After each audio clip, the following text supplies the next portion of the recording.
Everyone, I'm making pineapple orange juice for today.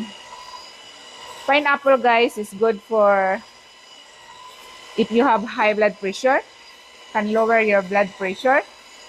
Very healthy, very natural, without sugar. And orange is also can lower the blood pressure, and also vitamin C.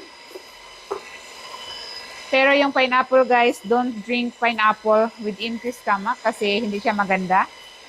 Pag may acidic ka, di rin siya maganda. So, dapat alamin mo rin yung ano sa sarili, sa self mo. Pero pag wala ka namang mga maintenance, mga sakit, this is good. Pero don't drink pineapple with empty stomach. So, this is it, guys. Yung juicer ko, dito lalabas yung juice.